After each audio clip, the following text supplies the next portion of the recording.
Hello guys, welcome to my channel. তোমরা আজকে দেখাবো শোকেস আলমারি কারখানায় কীভাবে মাল তৈরি করার পর কি করা হয়। এই যে বন্ধুরা দেখতে পাচ্ছেন, এখানে মালটা এখানে তৈরি হওয়ার পর রং ফিটিং করে মাল রেডি হয়ে গেছে। এই মালগুলো তখন শোরুমে নিয়ে যেতে হবে। এই যে দেখতে পাচ্ছ, এই মালগুলো আজকে রেডি হলো, এই চারটে। আর এই যে বন্ধুরা, এটাতে হিট চেম্বার, এই যে হিট চেম্বার, এখানে রং করা হয়।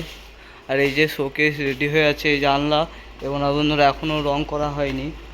এই যে এবার হচ্ছে পুটিন করা মানে হচ্ছে যাতে সমান জায়গাগুলো উঁচু নিচুগুলো সমান হয়ে যায়। এই যে আলমারি, এগুলো আলমারি আজকে রেডি হলো। এই যে বন্ধু, এটা হচ্ছে স্পট ওয়েল্ডিং, এখানটায় বাতা মারা হয়। এই যে এটা হচ্ছে আমাদের কারখানা। এই যে এখানে মাল সব রেডি হয়েছে।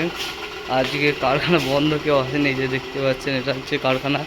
আর এই যে আমাদের গাড়ি, এই গাড়ি করে আমাদের মাল ডেলিভারি দেওয়া হয়, দেখতে পাচ্ছ। এই যে এখানে একটা মিটকে রেডি হয়েছে। এখানে এই যে শোকেস এখন রং হয়নি, কেমিক্যাল করা হয়েছে। রেডি করার পর দেখতে পাচ্ছ, এটা মিট কেস রেডি হয়ে গেছে। এই যে